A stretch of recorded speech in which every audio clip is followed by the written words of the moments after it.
তো আজকে আমরা কিন্তু লজিক নিয়ে আলোচনা করব। অনেক কিছু বোঝার ব্যাপার রয়েছে এখান থেকে। লজিক পুরো ডিটেলসে আমরা আলোচনা করব। যেখানে বুঝতে পারবে না সেখানে তো আমি বলবোই যে তোমরা কোথায় বুঝতে পারোনি, সেই জায়গাগুলো কনসেপ্ট ক্লিয়ার করার চেষ্টা করব। তো চলো ক্লাসটা শুরু করা যাক। দেখো প্রথমেই কি বলেছে যে আর্গুমেন্ট বা যুক্তি বলতে আমরা কি বুঝি। লজিক বা আর্গুমেন্ট, যুক্তি বলতে কি বোঝানো হয়। In logic, the primary subjects of discussion is the argument. Generally, an argument refers to a collection of sentences. যুক্তি, এই যুক্তি বিজ্ঞানের কিন্তু আলোচ্য বিষয়টাই হচ্ছে কিন্তু যুক্তি। শোনা যাচ্ছে না? সবার কি এরকম প্রবলেম হচ্ছে?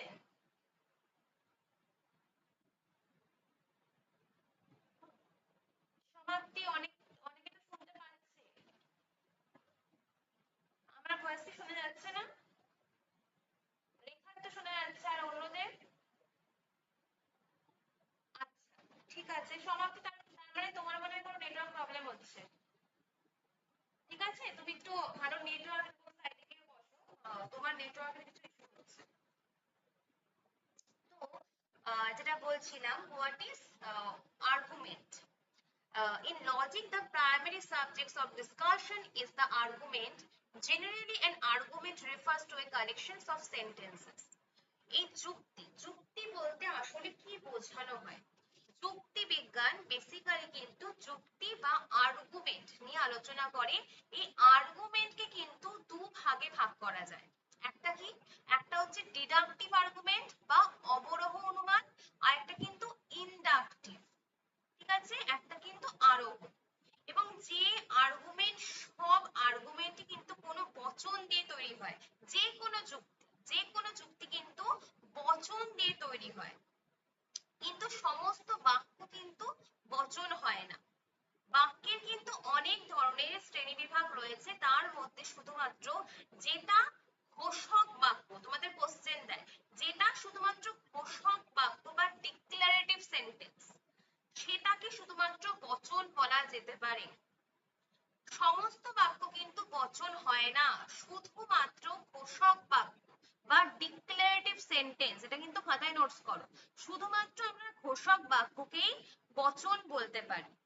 এবং যে বাক্যের মধ্যে দিয়ে কোনো না কোনো কিছু ঘোষণা করা হয়, মানে কোনো কিছু ঘোষণা করা হচ্ছে, সেই বাক্যটা, শুধুমাত্র সেই বাক্যটাই বচন হতে পারে। সমস্ত বাক্য কিন্তু বচন হতে পারে না। তাহলে প্রপোজিশন, বচন ছাড়া কিন্তু আমরা যুক্তি গঠন করতে পারি না, এবং আর্গুমেন্ট ফরমেশন করার জন্য কিন্তু বাক্যের কোনো প্রয়োজনীয়তা সেখানে হয় না। সেখানে কিসের প্রয়োজনীয়তা হয়? বচনের, প্রপোজিশনের প্রয়োজন হয়। তাহলে প্রপোজিশন ছাড়া কিন্তু আমরা কোনো যুক্তি গঠন করতে পারি না, সেখানে কিন্তু কোনো বাক্যের প্রয়োজন হয় না। তাহলে বচনের মাধ্যমে কিন্তু এক একটা আর্গুমেন্ট গঠিত হয়, বচনের মাধ্যম দিয়ে এক একটা আর্গুমেন্ট গঠিত হয়। তারপরে দিয়েছে দেখো, but not every group of sentence can be called an argument. An argument is a set of statements in which the truth of one statement is claimed to depends on the truth of the other statements. যে কোনো বাক্য সমষ্টিকে কিন্তু যুক্তি বলা যায় না। যুক্তি কি? যুক্তি হলো কিন্তু কতগুলো বাক্যের সমষ্টি, যেখানে একটা একটা বাক্যের সত্যতা কিন্তু অপর যে বাক্যগুলো রয়েছে সেই বাক্যগুলোর সত্যতার উপর নির্ভর করে বলে দাবি করা হয়। অ্যান্ড আই এম কপির বই কিন্তু সব থেকে লজিকের জন্য, যদি তোমরা কোনো বুক পড়তে চাও তাহলে আমি সাজেস্ট করবো আই এম কপির বইটা পড়ো। ওই বইটা কিন্তু সব থেকে বেশি অথেন্টিক বুক, ইংলিশ বুক, কিন্তু খুব সোজা ভাষায় লেখা আছে। সো আই এম কপি একটা যুক্তিবিজ্ঞানের সংজ্ঞা প্রসঙ্গে বলেছিলেন যে logic is the study of the methods and principles used to distinguish correct from incorrect reasoning. যুক্তিবিজ্ঞানের সংজ্ঞা প্রসঙ্গে আই এম কপি একটা সংজ্ঞা দিয়েছিলেন। সেটা কি বলেছিলেন? যুক্তিবিজ্ঞান হলো সেই শাস্ত্র যা কি করে থাকে, যা ভালো যুক্তি থেকে, মানে মানে বৈধ যুক্তি থেকে মন্দ যুক্তিকে বা অবৈধ যুক্তিকে পৃথক, একদম পৃথক করার একটা পদ্ধতি বা নিয়ম নিয়ে আলোচনা করে।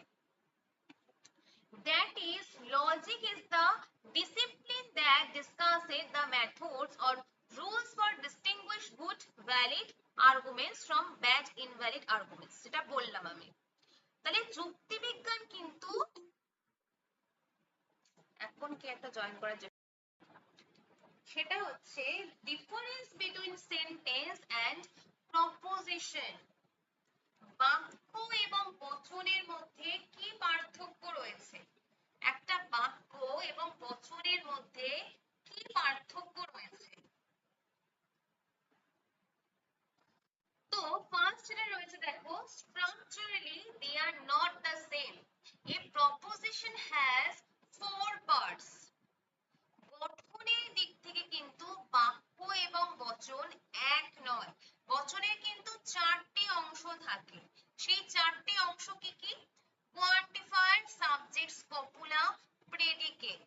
বচনের কিন্তু চারটি অংশ থাকে, পরিমাণক, উদ্দেশ্য, সংযোজক এবং বিদেহ। দেখো, সকল মানুষ হয় মরণশীল। সকল, এইটা কিন্তু পরিমাণক বা পরিমাণও বলতে পারো। সকল মানুষ হয় মরণশীল, এখানে কিন্তু সকলটা পরিমাণক। মানুষ, মানুষটা কিন্তু উদ্দেশ্য বা সাবজেক্ট। মানুষ হয়, হয়টা কি সংযোজক করছে, মানে কপুলা, কোনো কিছু সংযোজক করছে। সকল মানুষ হয় মরণশীল, মরণশীলটা কিন্তু বিদেহ বা এটাকে আমরা প্রেডিকেট টার্ম বলতে পারি। তাহলে একটা বচন, বচনের কিন্তু আমরা দেখি চারটি অংশ রয়েছে। একটা কি? কোয়ান্টিফায়ার, পরিমাণক, সাবজেক্ট বা উদ্দেশ্য, কপুলা। কপুলা মানে কি? সংযোজক করছে, হয়ও হতে পারে আবার নয়ও হতে পারে। যেমন ই বচনে কোনো মানুষ নয় বোকা, নয় বলছে, এটা কিন্তু একটা সংযোজক, এটাকে বলা হয় কি? কপুলা। তারপরে কি? প্রেডিকেট, প্রেডিকেট কি? বিদেহ। তাহলে একটা বচনের কিন্তু চারটে পার্টস থাকে, কিন্তু একটা sentence, a sentence generally has to parts, একটা কি? সাবজেক্ট আর একটা হচ্ছে প্রেডিকেট। এই দুটো টার্ম থাকে। Every proposition is a sentence, but not every sentence is a proposition.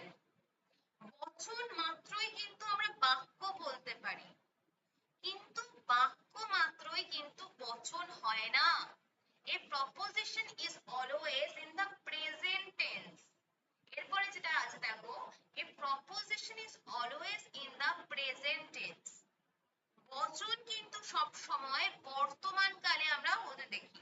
যেমন মানে বর্তমান কালে নিয়ে কিন্তু বচন কথা বলে, কিন্তু whereas a sentence may be in the past, present or future tense.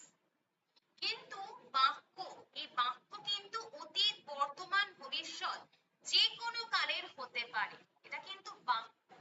The property of a proposition is truth or falsity. বচনের ধর্ম হলো কি? সত্যতা বা মিথ্যাত্ব। Whereas a sentence in general need not be evaluated in terms of truth or falsity. কিন্তু বাক্যের ক্ষেত্রে কিন্তু এই সত্যতা বা মিথ্যাত্ব এরকম কোনো নেসেসারিলি নেই, হতেও পারে আবার নাও হতে পারে। বচন কিন্তু একমাত্র কি হয়? সত্য হয় বা মিথ্যা হয়। এই জায়গাটাতেই তোমাদের কোশ্চেন আসে, একটা আর্গুমেন্ট ঘুরিয়ে দেয় তোমাদের, একটা আর্গুমেন্ট কিন্তু বৈধ অবৈধ হয়, একটা আর্গুমেন্ট কখনো সত্য মিথ্যা হতে পারে না, একটা যুক্তি তোমাদের কিন্তু ঘুরিয়ে কোশ্চেন দেয় জায়গাটা থেকে। বচন শুধুমাত্র সত্য বা মিথ্যা হতে পারে, বাক্য কিন্তু সবসময় নেসেসারিলি সত্য মিথ্যা হয় না, বাক্যের ক্ষেত্রেও কিন্তু এটা হয় না। তো বলো, সেন্টেন্স এবং প্রপোজিশনের যেই ডিফারেন্সটা রয়েছে সবার বোঝা গেছে? সবাই লিখতে পেরেছো?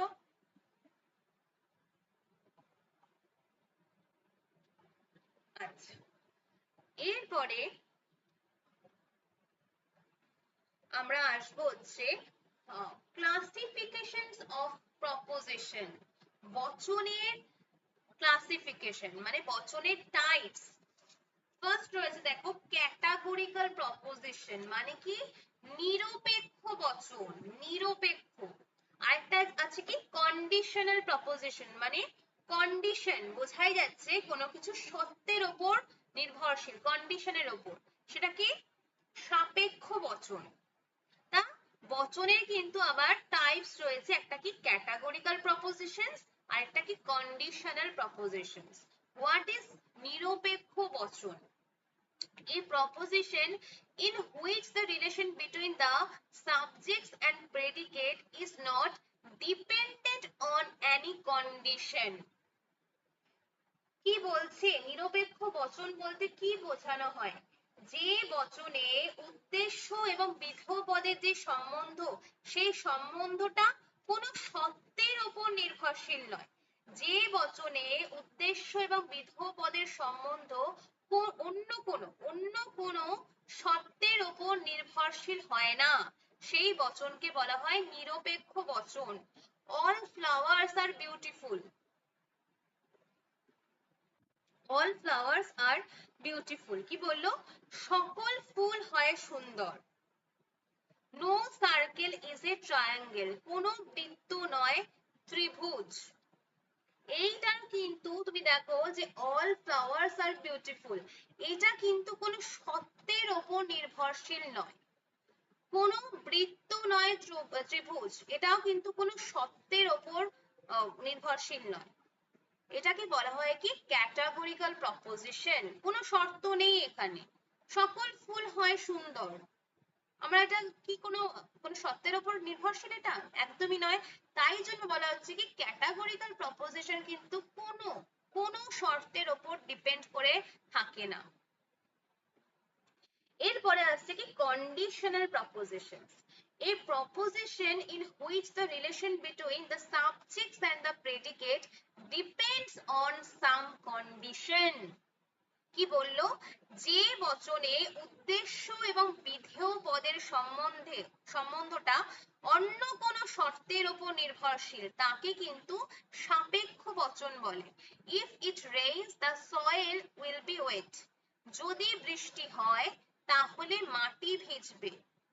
If there is a flood, যদি বন্যা হয় একটা শর্ত রয়েছে, তাহলে ফসলটা কিন্তু নষ্ট হতে পারে, crops will be destroyed।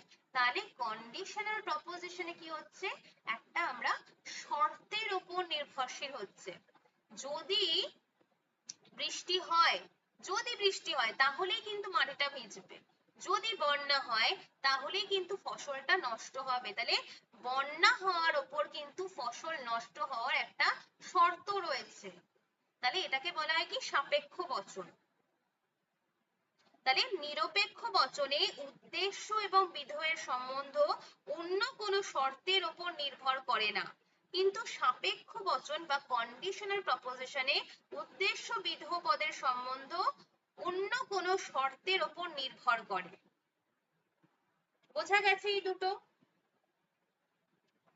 সবার বোঝা গেছে নিরপেক্ষ বচন এবং সাপেক্ষ বচন?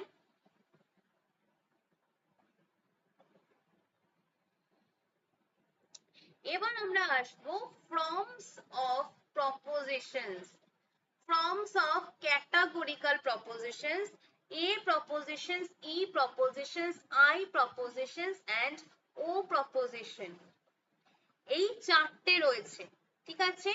All children are simple persons, no human is perfect, some humans are honest person, some flowers are not yellow। আগে আমরা এই জায়গাটা না পড়ে আমরা আগে আসবো, হ্যাঁ এই জায়গাটা আগে আমরা পড়ে নিই, তাহলে আমরা ওটা বুঝতে পরে মানে সুবিধা হবে। তাই জন্য আমি আগে এই জায়গাটা তোমাদের পড়াচ্ছি, ওটা পরে আসবে। ক্লাসিফিকেশন বেসড অন কোয়ান্টিটি, নিরপেক্ষ বচনের গুণ, গুণ বলতে কি বোঝানো হয়? গুণ, quantity. Universal propositions and particular proposition, সামান্য সদর্থক বচন এন্ড পার্টিকুলার প্রপোজিশনস মানে কি নগর্থক বচন। যে কোনো নিরপেক্ষ বচনের ক্ষেত্রে উদ্দেশ্য এবং বিধেয় পদের মধ্যে কিন্তু কি করা হয়, উদ্দেশ্য এবং বিধেয় পদের মধ্যে একটা সম্বন্ধ স্থাপন করা হয়। এই সম্বন্ধটা কি হয়, একটা স্বীকৃতিমূলকও হতে পারে, একটা অস্বীকৃতিমূলকও হতে পারে। ঠিক আছে, তাহলে বচনের উদ্দেশ্য পদ যেমন দিয়েছে অল হিউম্যানস আর মর্টাল বিংস, এখানে বলো তো, কেউ কেউ বলো যে এখানে উদ্দেশ্য পদ কোনটা আর বিধেয় পদ কোনটা, আমাকে একটু কেউ বলো দেখি তোমরা বুঝতে পেরেছো নাকি যেটা বললাম। অল হিউম্যানস আর মর্টাল বিংস, এখানে উদ্দেশ্য পদ আর বিধেয় পদটা চিহ্নিত করো, কোনটা হবে বলো উদ্দেশ্য পদ এখানে, অল হিউম্যানস আর মর্টাল বিংস।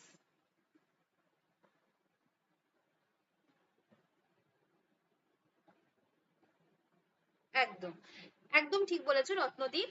তাহলে কি বললাম, বচনের কিন্তু উদ্দেশ্য পদ সম্পর্কে বিধেয় পদের যে স্বীকৃতি বা অস্বীকৃতিমূলক সম্বন্ধ, সেটাকে বলা হয় বচনের কোয়ান্টিটি বা গুণ। এই গুণটা নির্ভর করে কিন্তু সংযোজনের স্বরূপের উপর। যেমন আমি বলছি যে সকল ফুল হয় সুন্দর, এখানে বিধেয় পদ কিন্তু সুন্দর রয়েছে, সুন্দর বস্তুটা উদ্দেশ্য পদ ফুল সম্পর্কে কিন্তু সমগ্র অংশটা স্বীকার করছে। তাহলে বচনের উদ্দেশ্য পদ সম্পর্কে বিধেয় পদের যে স্বীকৃতি বা অস্বীকৃতিমূলক সম্বন্ধ, সেটাকে বচনের কোয়ান্টিটি বলা হয়। এই কোয়ান্টিটিকে কিন্তু দুভাগে ভাগ করা হয়, একটা কি ইউনিভার্সাল প্রপোজিশন বা সদর্থক বচন। সদর্থক বচন কোনগুলো, একটা কিন্তু আই, একটা কিন্তু এ, এই দুটো কিন্তু সদর্থক বচন, এ আর আই। ঠিক আছে, যে বচনে বিধেয় পদটা উদ্দেশ্য সম্পর্কে কোনো কিছু স্বীকার করে নেয় তাকে কিন্তু বলা হয় সদর্থক বচন, মানে স্বীকার করছে। উদ্দেশ্য পদটা বিধেয় পদটা উদ্দেশ্য পদ সম্পর্কে কোনো কিছুকে স্বীকার করে নিচ্ছে। যেমন এ এবং আই, এই দুটো বচন কিন্তু সামান্য সদর্থক বচন, সরি সামান্য সদর্থক বচন না, অনলি সদর্থক বচন, কারণ আই বচন কিন্তু বিশেষ, আই বচন কিন্তু আমি আসবো পরে, বিশেষ, এটা কিন্তু বিশেষ, আই বচন কিন্তু বিশেষ, আর এ বচন কিন্তু সামান্য, সামান্য সদর্থক বচন কিন্তু এ বচন। এরপরে আরেকটা আছে particular propositions, a categorical propositions in which the predicate is affirms or denied of only some part of the subjects। যে বচনে বিধেয় পদটা, এই যে একটা এক্সাম্পল দিয়েছি দেখো, some humans are honest person, এই honest person এই বিধেয় পদটা যখন উদ্দেশ্য সম্পর্কে কোনো কিছুকে অস্বীকার করবে, আর নট, অনেস্ট পার্সনটা এই হিউম্যান সম্পর্কে কোনো কিছুকে অস্বীকার করলো। ঠিক আছে, যে বচনে বিধেয় পদটা এই অনেস্ট পার্সনটা এই হিউম্যান সম্পর্কে কোনো কিছুকে অস্বীকার করছে তাকে বলা হয় কি নগর্থক বচন। এই নগর্থক বচন কিন্তু ই আর ও, এই দুটো কিন্তু নগর্থক বচন। বোঝা গেছে, তাহলে কোয়ান্টিটি অনুযায়ী কিন্তু দুভাগে ভাগ করা যায়, একটা কি সদর্থক বচন আর একটা হচ্ছে নগর্থক বচন। কোনো কিছু বিধেয়টা উদ্দেশ্য সম্পর্কে কোনো কিছুকে স্বীকার করলে তাকে বলা হয় কি ইউনিভার্সাল প্রপোজিশনস, আর বিধেয়টা উদ্দেশ্য সম্পর্কে কোনো কিছুকে অস্বীকার করলে কিন্তু সেটাকে বলা হয় কি নগর্থক বচন। বোঝা গেছে এই দুটো, ক্লিয়ার হয়েছে সবার? কোয়ান্টিটি অনুযায়ী নিরপেক্ষ বচনের গুণ, ক্লাসিফিকেশন বেসড অন কোয়ান্টিটি, সবার ক্লিয়ার হয়েছে এই দুটো? লিখতে পেরেছো সবাই? ওকে,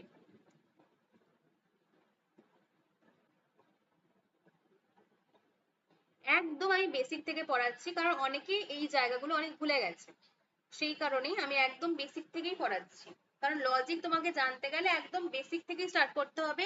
এরপরে কিন্তু তোমাদের ইমিডিয়েট ইনফারেন্স মানে আবর্তন করো বিবর্তন করো এগুলো আসবে, তারপরে একদম লাস্টে 19 রুলস ওইগুলো আসবে। এরপরে আছে কি square of opposition for categorical proposition, নিরপেক্ষ বচনের চতুর্বর্গ পরিকল্পনা। Based on Aristotle classification using the combined basis of quality and quantity, Aristotle, এটা কিন্তু অ্যারিস্টটল দিয়েছিলেন, মানে অ্যারিস্টটল কিন্তু গুণ এবং পরিমাণের সংযোজন, গুণ এবং পরিমাণের সংযোজনের ভিত্তিতে 4 ধরনের আমরা বচন পাই। আচ্ছা, নিরপেক্ষ বচনের যে পরিমাণ, এক মিনিট ওটা একটু বলে দিই তোমাদের, গুণটা আমি বললাম, হ্যাঁ, বেসড অন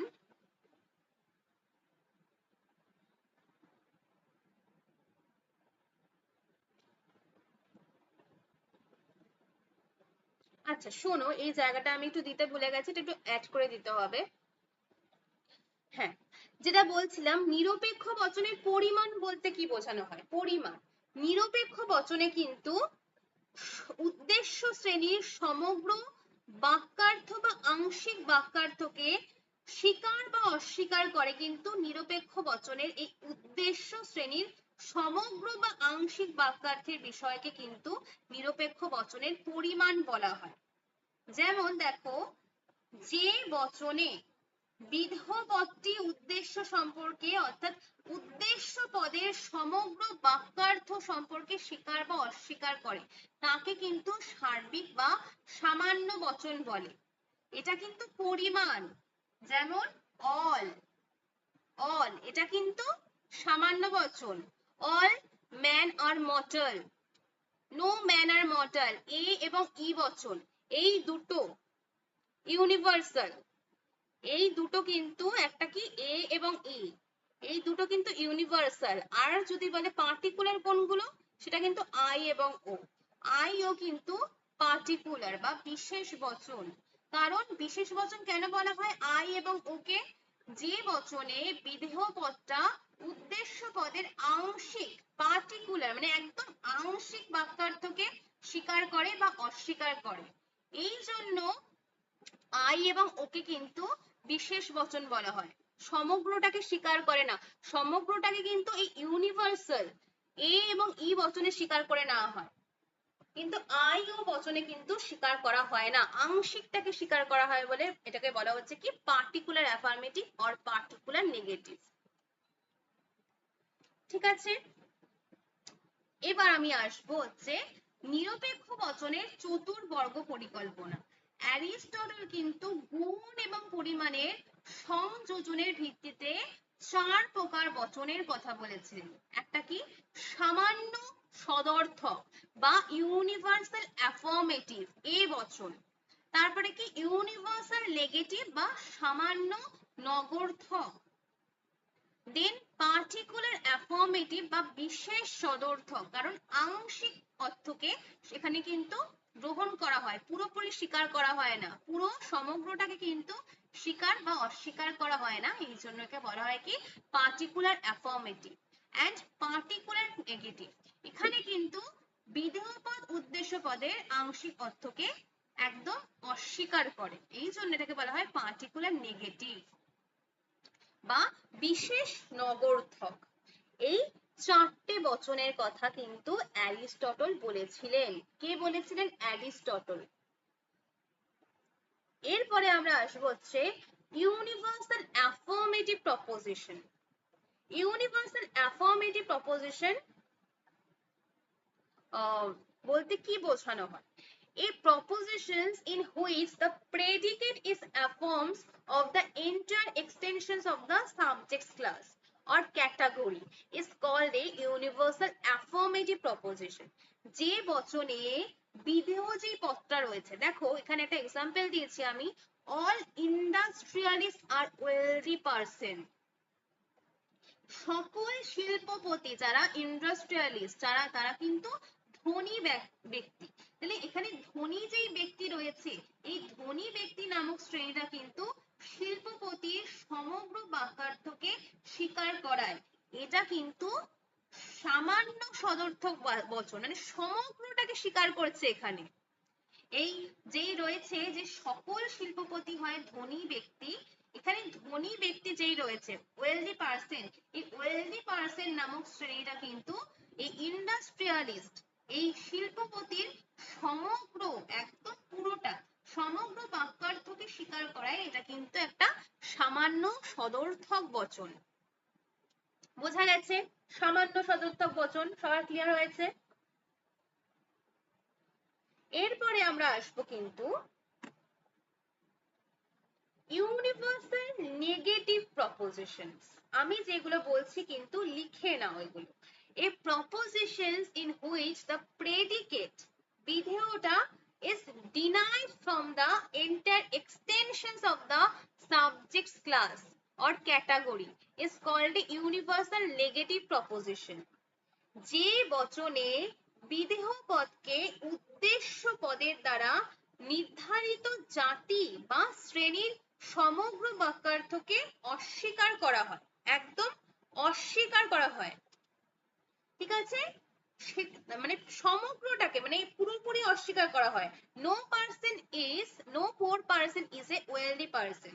কোন গরিব ব্যক্তি নয় ধনী ব্যক্তি।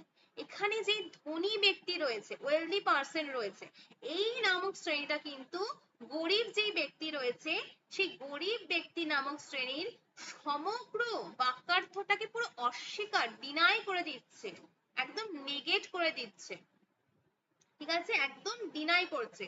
এই জন্য অস্বীকার করা এটাকে বলা হয় কি সামান্য নগর্থক বচন বা ইউনিভার্সাল নেগেটিভ প্রপোজিশন বা ই বচন। ক্লিয়ার হয়েছে?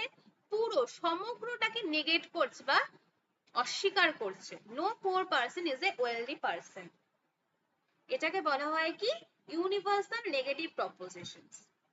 তারপরে কি আছে পার্টিকুলার অ্যাফার্মেটিভ প্রপোজিশন বা বিশেষ সদর্থক বচন।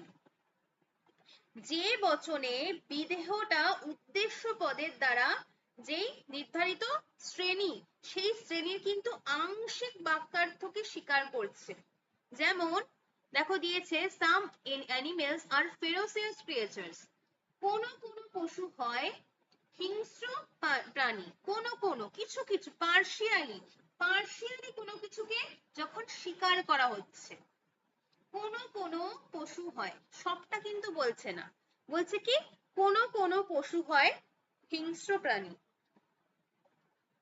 তাহলে যে বচনে বিধেয়টা উদ্দেশ্য পদের দ্বারা জাতি বা শ্রেণীর আংশিক বাক্যার্থকে স্বীকার করে, একদম মানে পার্টিকুলার মানে অংশ করে দিচ্ছে, কোন কোন পশু হয় হিংস্র প্রাণী, এটাকে বলা হচ্ছে কি পার্টিকুলার অ্যাফার্মেটিভ প্রপোজিশনস। তারপরে হচ্ছে পার্টিকুলার নেগেটিভ প্রপোজিশনস বা ও বচন। A propositions in which the predicate is denied of parts of the extensions of the subject class or category is called a particular negative proposition. যে বচনে বিধেয়টা উদ্দেশ্য পদের দ্বারা জাতি বা শ্রেণীর আংশিক বাক্যার্থকে অস্বীকার করে, মানে এখানে কিন্তু স্বীকার করছে না, অস্বীকার করছে। যেমন দেখো দিয়েছে some animals are not ferocious creatures, কোন কোন পশু নয় বলছে, কোন কোন পশু নয় হিংস্র প্রাণী। এখানে কিন্তু বিধেয় পদ কি হিংস্র প্রাণী, এই হিংস্র প্রাণী কিন্তু এই পশু শ্রেণীর আংশিক বাক্যার্থকে অস্বীকার করছে আর নট বলছে, তাই জন্য এটা কিন্তু বিশেষ নগর্থক বচন। ক্লিয়ার হয়েছে? এইটুকুনি ক্লিয়ার হয়েছে? এ ই আই ও সবার ক্লিয়ার হয়েছে? আমাকে একটু বলো তোমরা লিখতে পেরেছো নাকি? আচ্ছা দেখো আমি একটা চার্ট করে দিয়ে দিয়েছি তোমাদের। এ এ বচনের পরিমাণ কি হয় সামান্য, ই বচনের কি হয় সামান্য, আই বচনের হয় হচ্ছে বিশেষ, ও বচনের কি হয় বিশেষ পার্টিকুলার, পরিমাণক সকল, ই বচনের কোন, আই বচনের কোন কোন, ও বচনের কোন কোন, তারপরে গুণ অনুযায়ী এ বচন কিন্তু সদর্থক, ই বচন নগর্থক, আই বচন সদর্থক হয়, ও বচন নগর্থক হয়। সংযোজক বা কপুলা এ বচনের কি হয় হয়, ই বচনের নয় হয়, আই বচনের কপুলা কি হয় হয় হয়, আর ও বচনের নয় হয়। আর গুণ ও পরিমাণ অনুসারে এ বচনকে কি বলা হয় সামান্য সদর্থক। এই চারটা দিয়ে অনেক রকমের কোশ্চেন দেবে তোমাদের। ই বচনের সামান্য নগর্থক, আই বচনের বিশেষ সদর্থক, ও বচনের বিশেষ নগর্থক, এটা কিন্তু পড়বে। এরপরে আমরা আসবো হচ্ছে পদের ব্যাপ্যতা। What is distributions of terms? কি এই পদের ব্যাপ্যতা বলতে আসলে কি বোঝানো হয়? ঠিক আছে, এই জায়গাটা কিন্তু ভালোভাবে বুঝবে। ডিস্ট্রিবিউশনস অফ টার্মস, পদের ব্যাপ্যতা। In a categorical proposition, there are two terms, that is subject term and the predicate term. নিরপেক্ষ বচনে কি থাকে? আমি প্রথমেই বলেছিলাম, একটা কি উদ্দেশ্য পদ থাকে আর একটা কি বিধেয় পদ থাকে। Each of these terms refers to a certain class or category. উদ্দেশ্য পদ এবং বিধেয় পদ কিন্তু কোনো না কোনো শ্রেণীকে নির্দেশ করে। এবং এই ব্যাপ্যতা, এই ডিস্ট্রিবিউশন বলতে কি বোঝানো হয়? এই ব্যাপ্যতা বলতে কিন্তু কোনো একটা পদের দ্বারা নির্দেশিত জাতির কতটুকু অন্তর্ভুক্ত করা হয়েছে, কতটুকু অন্তর্ভুক্ত রয়েছে, সেটাকে কিন্তু বলা হয় ডিস্ট্রিবিউশনস অফ টার্মস। তাহলে ব্যাপ্যতা বলতে কিন্তু পদ নির্ধারিত জাতির ব্যাপ্তির তারতম্যকে বোঝানো হয়। তাহলে ব্যাপ্য পদ। এরপরে আসবো হচ্ছে আমি what is distributed term? In the entire class referred to by the subjects or predicate term in a categorical proposition is either wholly affirms or wholly denies, then the term is said to be distributed. কি বললো? নিরপেক্ষ বচনের উদ্দেশ্য বা বিধেয় পদের যখন আমরা কোনো নিরপেক্ষ বচনের উদ্দেশ্য বা বিধেয় পদের সমগ্র অংশটাকে যদি গ্রহণ করা বা বর্জন করা হয়, সেই পদকে বলা হয় কি ব্যাপ্য পদ।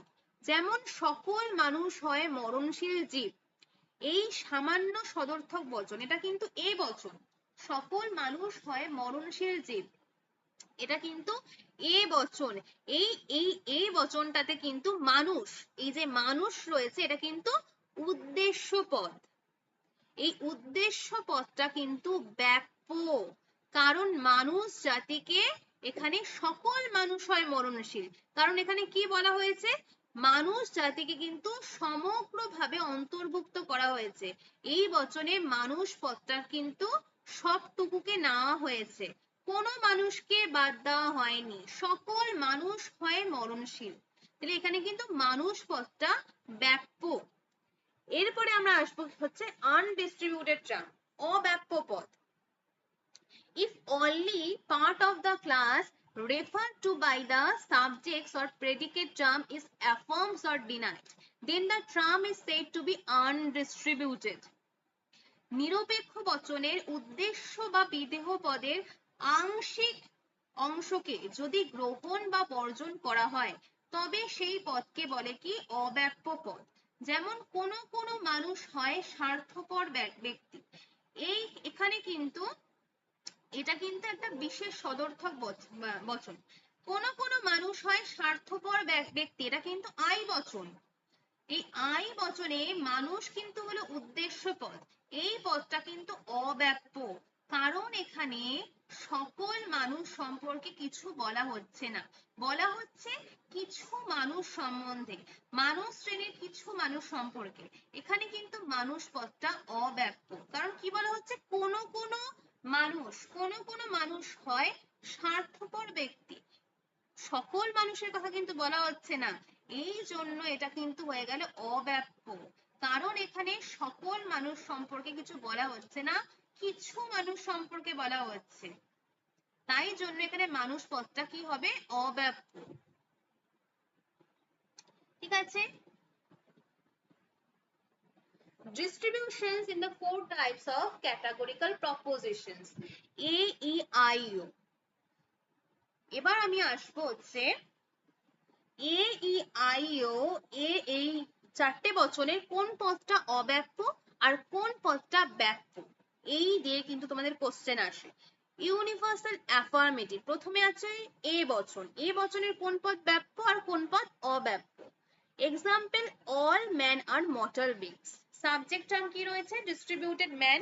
আর প্রেডিকেট টার্ম কি রয়েছে? মর্টাল বিংস বা আনডিস্ট্রিবিউটেড। এখানে কিন্তু দিয়েছে সকল মানুষ হয় মরণশীল জীব, এই বচনটার কিন্তু উদ্দেশ্য পদ হলো কি মানুষ, এই পদটা কিন্তু ব্যাপ্য। কারণ সকল মানুষ, ভালোভাবে বোঝো, এখানে কিন্তু সকল যেই মানুষ, সেই সকল মানুষ পদের সমগ্র সম্পর্কে কিন্তু স্বীকার করা হচ্ছে। আর এই বচনের মরণশীল, সকল মানুষ হয় মরণশীল জীব, এই মরণশীল জীবটা কিন্তু বিদেহ পদ। কি বললাম? এই মরণশীল জীবটা কিন্তু বিদেহ পদ। এর কিন্তু সমগ্র বাক্যার্থকে গ্রহণ করা হয়নি। কারণ আমরা দেখতে পাই যে মানুষ ছাড়াও পৃথিবীর আরো যে জীবজন্তুরা রয়েছে তারাও কিন্তু মরণশীল। আমরা শুধু মানুষরাই শুধুমাত্র মরণশীল নই, তাই জন্য এটা কিন্তু আংশিক। এই যে বলেছে সকল মানুষ হয় মরণশীল, এই মরণশীলটা কিন্তু আমাদের ক্ষেত্রেও যেমন প্রয়োগযোগ্য, সেরকম বিভিন্ন যে জীবজন্তু রয়েছে তারাও তো মরণশীল। সেই জন্য মানুষ হয় মরণশীল প্রাণীদের একটা বিশেষ অংশ, মরণশীল কিন্তু একটা বিশেষ অংশ। কাজেই এ বচনের কিন্তু উদ্দেশ্য পদটা ব্যাপ্য আর বিধেয় পদটা কিন্তু অব্যাপ্য, আনডিস্ট্রিবিউটেড। বোঝা গেছে? সবার এ বচনের কোন পদটা ব্যাপ্য কোন পদটা অব্যাপ্য, কেন ব্যাপ্য কেন অব্যাপ্য হলো বোঝা গেছে? রেখা ছাড়া অন্যদের বোঝা গেছে? আচ্ছা, এরপরে আমরা আসবো হচ্ছে ইউনিভার্সাল নেগেটিভ। ই বচনের কোন পদ ব্যাপ্য এবং কোন পদ অব্যাপ্য বা কি হবে এটা দেখা যাক। নো ম্যান ইজ পারফেক্ট, একটা এক্সাম্পল এখানে দিয়েছি, নো ম্যান ইজ পারফেক্ট। কোনো মানুষ নয় কিন্তু পূর্ণ। কারণ এখানে কিন্তু পূর্ণতা, এই গুণটা কিন্তু সকল মানুষ সম্পর্কে কি হচ্ছে অস্বীকার, ডিনাই করে দেওয়া হচ্ছে। সুতরাং ই বচনের উদ্দেশ্য এবং বিধেয় পদ উভয়টাই ব্যাপ্য হয়ে গেল, কারণ পুরোটাই তো ডিনাই করে দিচ্ছে। যদি আংশিক হতো, আংশিক হলে কিন্তু সেটা কি হতো আনডিস্ট্রিবিউটেড হতো, অব্যাপ্য হতো। কিন্তু এখানে তো পুরোটাই করে দেওয়া হচ্ছে। এখানে সকল মানুষ কি বলছে, কোনো মানুষ নয় পূর্ণ জীব, কোনো মানুষ নয় পূর্ণ, একদম মানে ডিনাই, একদম পুরোটা সমগ্র অংশ সম্পর্কে ডিনাই করছে। তাই এটা কি হয়ে গেল ডিস্ট্রিবিউটেড, সাবজেক্ট টার্মটাও ডিস্ট্রিবিউটেড হলো, প্রেডিকেট টার্মটাও ডিস্ট্রিবিউটেড হলো, ম্যানটাও হচ্ছে ডিস্ট্রিবিউটেড হচ্ছে এবং প্রেডিকেটটাও ডিস্ট্রিবিউটেড হচ্ছে। কারণ পারফেক্টটা ম্যান সম্পর্কে, পারফেক্টটা ম্যান সম্পর্কে পুরোপুরি ডিনাই করছে এবং ম্যানটা পারফেক্ট সম্পর্কে পুরোপুরি ডিনাই করছে, দুটো দুটো সম্পর্কে একদম অস্বীকার করছে, সমগ্রটা সম্পর্কে অস্বীকার করা হচ্ছে। এই জন্য এই দুটোই কিন্তু ডিস্ট্রিবিউটেড হলো। বোঝা গেছে? তাহলে এই বচনের সাবজেক্ট এন্ড প্রেডিকেট মানে দুটোই কিন্তু ডিস্ট্রিবিউটেড। এরপরে হচ্ছে পার্টিকুলার অ্যাফার্মেটিভ বা আই বচন। আই বচনে একটা উদাহরণ দিয়েছি, সাম স্টুডেন্টস আর পোলাইট। কোন কোন ছাত্র হয় কিন্তু ভদ্র, পোলাইট মানে ভদ্র। এখানে কিন্তু সাবজেক্ট টার্ম কি রয়েছে স্টুডেন্ট, এটা কিন্তু আনডিস্ট্রিবিউটেড, এবং প্রেডিকেট টার্ম পোলাইট, এটা কিন্তু আনডিস্ট্রিবিউটেড। কেন হলো দুটোই কেন আনডিস্ট্রিবিউটেড হলো? কোন কোন ছাত্র হয় ভদ্র, কারণ এখানে ছাত্র পদটার দ্বারা সকল ছাত্রকে কিন্তু বোঝানো হয়নি, ছাত্র শ্রেণীর একটা অংশকে বোঝানো হয়েছে, সকলটাকে বোঝানো হয়নি। আর যদি সকলটাকে বোঝানো হতো তাহলে তো ডিস্ট্রিবিউটেড হয়ে যেত, তাই তো? আর এখানে বিনয়ী বা কি বলছে পোলাইট, ভদ্র, এই ভদ্র পদটাকে কিন্তু কোন কোন ছাত্র সম্পর্কে স্বীকার করা হয়েছে, সকল ছাত্র সম্পর্কে কিন্তু স্বীকার করা হয়নি। অপরদিকে এই বিধেয় পদ ভদ্র, এই পদটাও কিন্তু অব্যাপ্য, কারণ কোন কোন কিছু কিছু ছাত্র সম্পর্কে কিন্তু এটা কিন্তু স্বীকার করা হচ্ছে না। সাম স্টুডেন্টস আর পোলাইট, কিছু ছাত্র ভদ্র, সকল কিন্তু বলা হচ্ছে না, প্রেডিকেট টার্মটাও তাই করছে। তাই জন্য কিন্তু আই বচনের উদ্দেশ্য বিধেয় পদ উভয় পদই আনডিস্ট্রিবিউটেড। বোঝা গেছে? সবার ক্লিয়ার হয়েছে এটা?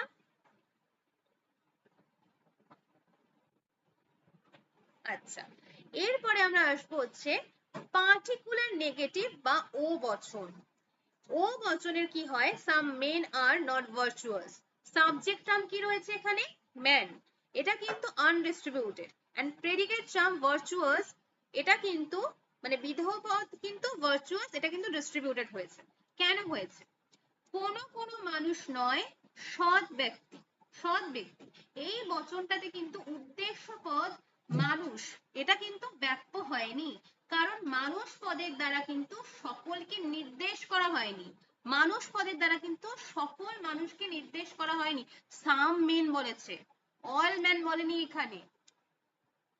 তাহলে কোন মানুষকে নির্দেশ করা হয়েছে। অন্যদিকে যে বিধেয় পদ সৎ বা ভার্চুয়াস, এই ভার্চুয়াস কিন্তু ব্যপ্য, কারণ সৎ পদটার দ্বারা কিন্তু নির্দেশিত শ্রেণীকে সামগ্রিকভাবে বোঝানো হয়েছে। Some men are not virtuous, কিছু মানুষ নয় সৎ ব্যক্তি। মানে সৎ পদটার দ্বারা কিন্তু নির্দেশিত শ্রেণীকে সমগ্র অংশটাকে বোঝানো হচ্ছে এই সৎ দ্বারা, ঠিক আছে? তাই জন্য সৎটা কিন্তু ব্যপ্য হলো।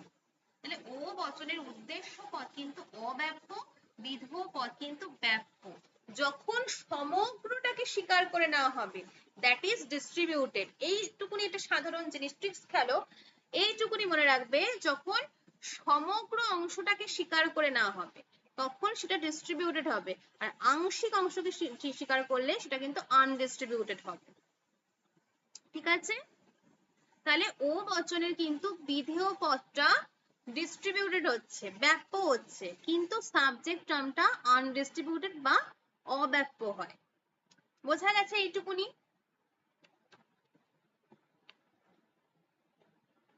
তোমাদের কিন্তু এরকম কোশ্চেন দেবে যে কোন এ বচনের কোন পদটা ব্যপ্য, এরকম কোশ্চেন আসে, ঠিক আছে? আমি একটা চার্টও করে দিয়েছি, এই চার্টটা দেখে গেলেও হবে। যদি তোমরা না মুখস্থ করতে চাও তাহলে মুখস্থ করবে না বুঝে, অনেকে এরকমও করে না বুঝে মুখস্থ করে, কিন্তু আমার মনে হয় তোমরা যদি বুঝে পড়ো ব্যাপারটা তাহলে সবসময় মনে থাকবে, মানে একদম ভালো হয় সেটাই।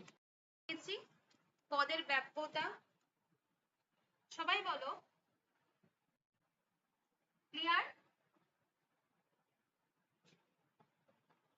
দেখো একটা সহজে মনে রাখার কৌশল বলে একটা জায়গায় লিখেছি এএস, দেখো এই জায়গাটা মনে রাখবে, এএস সাবজেক্ট, মানে এ বচনের কিন্তু সাবজেক্ট পদটা ব্যপ্য, তাই কি লিখেছি এখানে এএস। ইবি, ই বচনের কি বলেছি, বোথ, বোথ কিন্তু অব্যপ্য, দুটোই কিন্তু আনডিস্ট্রিবিউটেড। আই বচনের, আই বচনে আমরা কি দেখলাম, আই বচনের কিন্তু আমরা দেখলাম যে শুধু আই সরি ই বচনে আমরা বোথটা ডিস্ট্রিবিউটেড দেখলাম, মানে বোথটা মানে দুটোই হচ্ছে রাইট হ্যান্ড, আর আই বচনে কিন্তু দুটোই হচ্ছে অব্যপ্য, দুটোই কিন্তু অব্যপ্য। আর ও বচনে অনলি প্রেডিকেটটা আমরা কি দেখি, ডিস্ট্রিবিউটেড হয়, ঠিক আছে? এইটুকুনি বলে রাখলেও হবে, সহজে মনে রাখার কৌশল, এটাও দিয়ে দিয়েছি। যার যেটা যেইভাবে মনে থাকবে সেরকম ভাবে পড়বে তোমরা। তো চলো আরেকটা টপিক পড়াবো, এটা হচ্ছে rules for translating sentence into categorical propositions in logic, বাক্যকে আদর্শ নিরপেক্ষ বচনে রূপান্তরিত করার নিয়ম। বাক্যকে আমরা কিভাবে আদর্শ নিরপেক্ষ বচনে রূপান্তরিত করি? If words like all, every, each, any, anyone, wherever, always, everywhere, naturally, only, inevitably, certainly, exclusively, suddenly, all kinds of, enter, in all cases, surely, এইগুলো যদি কোনো বাক্যে সব, সকল, সমস্ত, সমুদয়, প্রত্যেক, যে কোনো, যে কেউ, সর্বপ্রকার, সর্বদা, সব সময়, মানে এগুলো মানে সবকিছু অল দিয়ে থাকে, নিশ্চয়ই, অবশ্যই, সম্পূর্ণভাবে, একান্তভাবে, নিশ্চিতভাবে, স্বভাবতই, অনিবার্যভাবে, চিরপ্রতিটি, মাত্রই, চিরকাল, প্রতিটি, সর্বত্রভাবে, এই জাতীয় শব্দের কোনো একটা থাকে এবং বাক্যটা যদি সদর্থক হয় তাহলে কিন্তু সেই বাক্যটাকে আমরা কি করব, এ বচনে রূপান্তরিত করব, আর বাক্যটা যদি নগর্থক হয় তাহলে সেই বাক্যটাকে কিন্তু ও বচনে রূপান্তরিত করতে হবে। সকল প্লাস হয় এ বচন, সকল প্লাস নয় ও বচন। যেমন তোমাকে একটা বচন করতে দিল, বাক্য থেকে বচন, যেমন তোমাকে বললো বাক্য মাত্রই বচন নয়, কেউ পারবে এটা করতে? এটাকে বচন আমরা কি করব? কোন বচন করব এটা? বাক্য মাত্রই বচন নয়। বলো তো কোন বচন করব? এটা কিন্তু নগরথক বা এটা কিন্তু নেগেশন। দেখো বাক্য মাত্রই বচন নয়, কি এটা? বিশেষ নগরথক। মানে কি বিশেষ নগরথক? কোন বচন বিশেষ নগরথক? ও বচন। তাহলে এটাকে যখন আমরা আমরা যখন করব বচনে ট্রান্সলেট করব, বাক্য মাত্রই বচন নয়, কেউ বলতে পারবে এটা কি হবে? বাক্য মাত্রই বচন নয়, বাক্য মাত্রই বচন নয়। এটাকে যখন আমরা ও বচন করব, কি কি বলবো? কোন কোন বাক্য নয় বচন, কোন কোন বাক্য নয় বচন। এবার ধরো যে কেউ এ কাজ করতে পারে, এইটা দিল, যে কেউ এ কাজ করতে পারে। কি দিয়েছে? যে কেউ, যে কেউ এ কাজ করতে পারে। বলো তো এটাকে বচনে আমরা কিভাবে ট্রান্সলেট করব? কেউ, যে কেউ রয়েছে, যে কেউ এ কাজ করতে পারে, এটা কিন্তু সামান্য সদর্থক। এখানে কিন্তু কখনো হ্যাঁ একদম। কিভাবে করবো বলতো বচনটা? এ বচন তো হবে। কি বলবো আমরা? যে কেউ এ কাজ করতে পারে।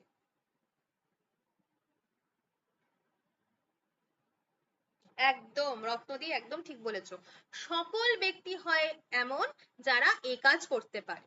এটা কিন্তু আমরা কি করলাম? যেই দেখলাম সামান্য সদর্থক, আমরা আগে দেখে নিলাম যে যে কেউ এ কাজ করতে পারে, এটা কিন্তু এ বচন হবে, এ বচনে আমরা ট্রান্সলেট করতে পারবো। তাহলে এ বচন হলে আমরা ফার্স্টে কি করব? সকল করব। সকলের পর কি করব আমরা? এটা হচ্ছে পরিমাণক। তারপরে আমরা সাবজেক্ট নেব, সাবজেক্ট কি করব? ব্যক্তি, সকল ব্যক্তি। তারপরে হয়, হয় হচ্ছে পপুলা। তারপরে এই কাজ করতে পারে, এটা হচ্ছে কি? বিদেহ বা প্রেডিকেট। এইভাবে কিন্তু বচন করতে হবে। তাহলে এইগুলো যখন থাকবে, অল, এভরি, ইচ, সকল, এনিওয়ান, এগুলো যখন থাকবে, এবং যদি বাক্যটা সদর্থক হয়, তাহলে সদর্থক হলে কিন্তু এ বচনে করবে। আর যদি বাক্যটা নগরথক হয়, যদি দিল, যেমন বললাম বাক্য মাত্রই বচন নয়, মানে দেখলেই বুঝতে পারবে বাক্য মাত্রই বচন নয়, এটা কিন্তু হবে ও বচন। ঠিক আছে? এই টার্মস গুলো দিয়ে দিল, all, every, each, anyone, whoever, always, এইগুলো দিয়ে দিল, এবং কি দিল? একটা নয় যুক্ত করে দিয়ে দিল। তখন কিন্তু তোমরা ও বচন করবে, পার্টিকুলার নেগেটিভ। ঠিক আছে? বোঝা গেছে? এইগুলো দিয়ে তোমাদের কিন্তু কোশ্চেন দেয়। বোঝা গেছে?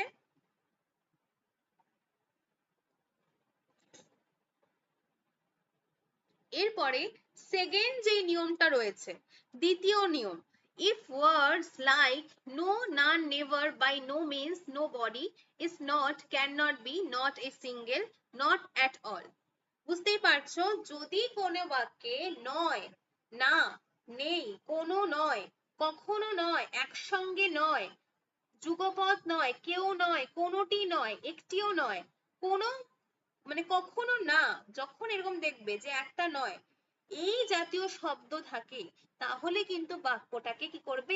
ই বচন করতে হবে।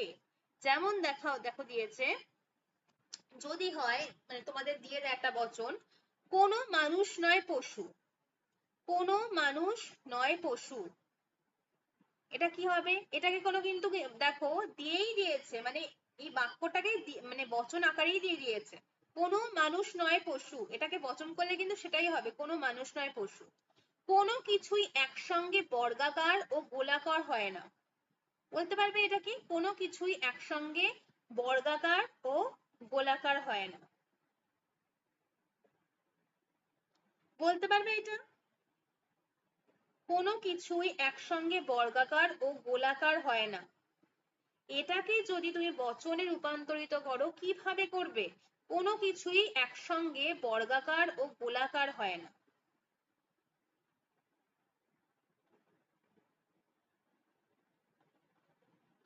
একদম ঠিক আছে, একদম বোঝা গেছে তোমাদের। এগুলো মানে সহজই আছে, মানে তোমাদের পড়া, তাও আমি একবার রিভাইজ করে দিচ্ছি। এরপরে যে তৃতীয় নিয়মটা, সেটা কি?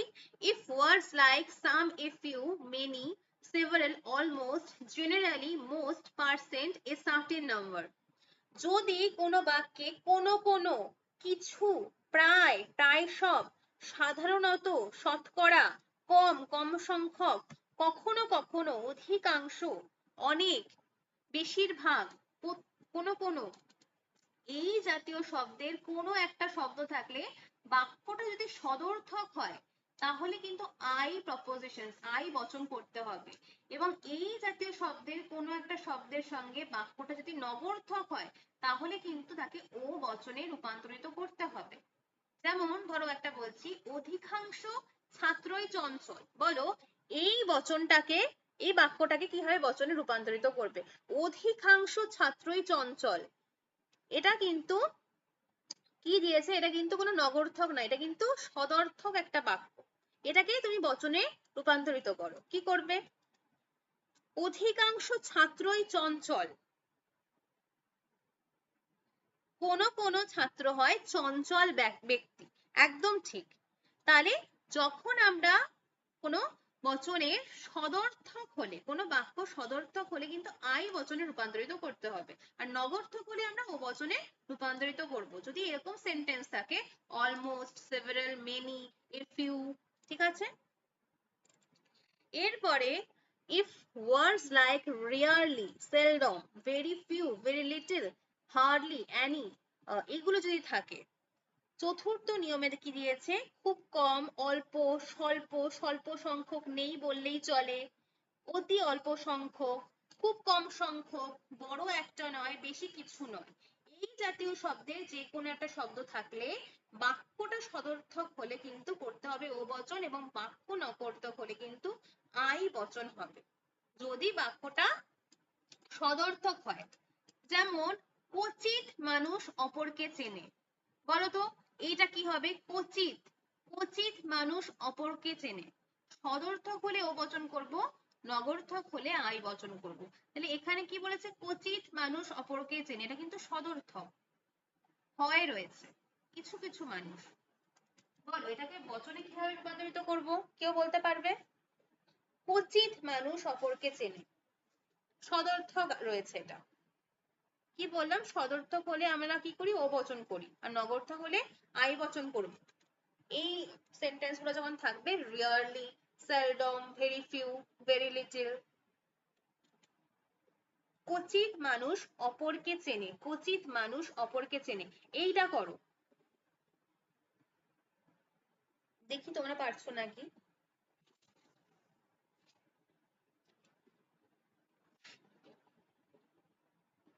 হ্যাঁ, কচিত মানুষ অপরকে চেনে, এটা ও বচন হবে। এটাকে তুমি বচনে রূপান্তরিত করে বলো, এটা তো বাক্যে রয়েছে, এই বাক্যটাকে বচনে রূপান্তরিত করো। আগে লেখো খাতায়, কচিত মানুষ অপরকে চেনে, এটা ও বচন হবে। একদম ঠিক বলেছো।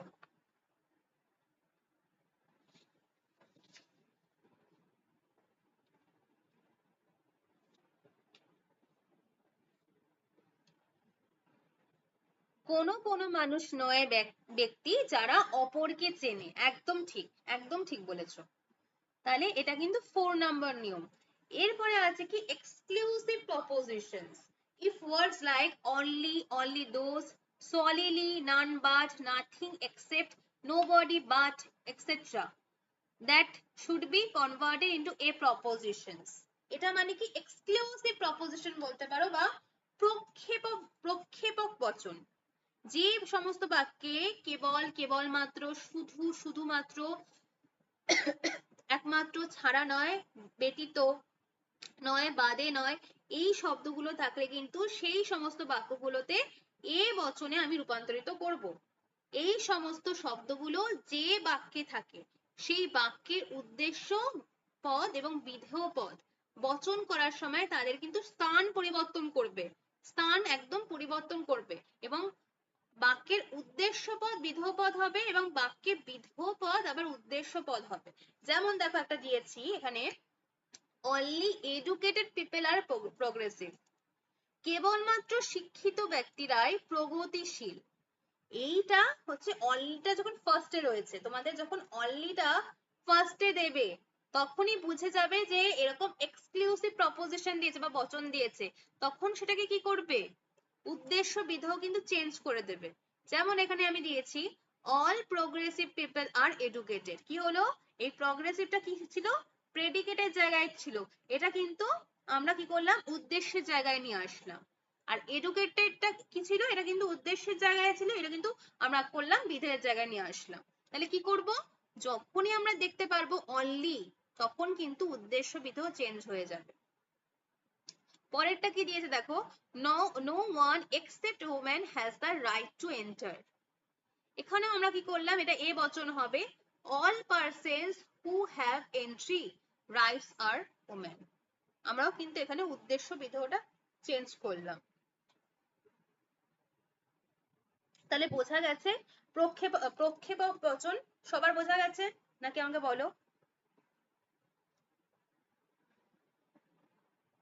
ঠিক আছে, আর কিছু নিয়ম পড়তে হবে তোমাদের, ওগুলো দিয়ে সেরকম কোশ্চেন আসে না, তাও আমি পড়িয়ে দিচ্ছি। ইফ দা, এই যে কটা বললাম ছটা, এই ছটা কিন্তু মানে একটু ইয়ে করবে না, ছটা কিন্তু ভালোভাবে পড়বে। এইটা আছে দেখো, if the subjects of the sentence is a proper noun, বাক্যের উদ্দেশ্য পদ, যেমন রবীন্দ্রনাথ ইজ এ পোয়েট, কি হচ্ছে রবীন্দ্রনাথ হন কবি, বাক্যের উদ্দেশ্য পদে যদি কোনো তার নাম থাকে, এইটা কিন্তু হবে একটা নির্দিষ্ট বিশিষ্ট পদ। এরকম বচনে আমরা কি করব, এটাকে কিন্তু আমরা এরকম রবীন্দ্রনাথ ইজ এ পোয়েট, দেখতেই পাচ্ছি এটা এ বচন হবে, রবীন্দ্রনাথ ইজ এ পোয়েট এরকম বলবো। This inference is not valid, this inference is not valid, এ একই রকমই হবে, এইগুলো দিয়ে সেরকম কোশ্চেন আসে না। লাস্ট নিয়ম, 8 নম্বর নিয়ম, যেটা if words like if then whoever there were who they then when those who they occur is affirmative sentence convert to a prepositions। যে সমস্ত বাক্যে যদি তাহলে যত্র তত্র যেখানে সেখানে যখন তখন যারা তারা এই সমস্ত সদর্থক বাক্য থাকে, তখন কিন্তু তুমি এ বচনে সেটাকে রূপান্তরিত করবে, এবং নগর্থক বাক্য থাকলে কিন্তু ই করতেও পারো, আবার ও বচনেও রূপান্তরিত করতে পারো। দেখো একটা এক্সাম্পল দিয়েছে, wherever there is fire of tigers there is evening। যেখানে বাঘের ভয় সেখানে সন্ধে হয়, এটা কিন্তু একটা সদর্থক বচন, এই জন্য কি হলো all places এ বচনে রূপান্তরিত করলাম, all places where there is a fire of tigers are places where evening falls। those who go to Lanka are not all Ravan। যারা লঙ্কায় যায় তারা সবাই রাবণ নয়, একদম কিন্তু যারা তারা দিয়েছে, এটা কিন্তু ও বচন, কারণ নগর্থক দিয়েছে, ও বচন হবে। some people who go to Lanka are not Ravan। কোন লঙ্কায় যাওয়া ব্যক্তি নয় রাবণ। ঠিক আছে, এই 8টা নিয়ম পড়লে কিন্তু এনাফ। আরো কিছু আছে, যেমন আরেকটা রয়েছে দেখো ইম্পার্সোনাল প্রপোজিশনস, এগুলো দিয়ে সেরকম কোশ্চেন আসে না, তো তোমরা একটু রিডিং পড়ে যাবে, এগুলো সেরকম পড়ার দরকার নেই, আমি দিয়ে রেখেছি, মানে সবটাই দিয়ে রেখেছি, কিন্তু পড়ার দরকার নেই, এগুলো থেকে কোশ্চেন আসে না। ঠিক আছে, আমি এখনই বলে দিলাম, এমনি জানার জন্য তোমরা পড়তে পারো। ঠিক আছে, সো এটা লাস্ট পড়াচ্ছি, এটা দেখে নাও যে কি হয় এটা। Sometimes the subject part of a sentence is absent, such sentence are called impersonal proposition। অনেক সময় বাক্যের উদ্দেশ্য অংশটা অনুপস্থিত থাকে, উদ্দেশ্য অংশটা থাকেই না, তখন এগুলোকে বলা হয় কি impersonal proposition। যেমন দেখো আগুন লেগেছে, এখানে উদ্দেশ্য পদ কোনটা, নেই। It is hot now, এখানে উদ্দেশ্য পদ কোথায়, নেই। এই যখন এরকম উদ্দেশ্যপদ থাকবে না, তখন সেটাকে এ বচনে রূপান্তরিত করে ফেলবে। ঠিক আছে, বোঝা গেছে, the weather is hot। ঠিক আছে, এইগুলো দিয়ে তোমাদের কোশ্চেন আসে না, এই 9 নম্বর যেটা সেটা একদম মানে আমি দিয়ে দিয়েছি তাও। ওকে, এবার বলো তোমাদের কোনো কোশ্চেন আছে নাকি, যে এইটুকুনি পড়ালাম সেইটুকুনি থেকে। এই 6টা নিয়ম একদম যেন ভালোভাবে পড়া হয়, কারণ এই 6টা নিয়ম থেকেই তোমাদের কোশ্চেন আসে। বলো এবার তোমাদের কিছু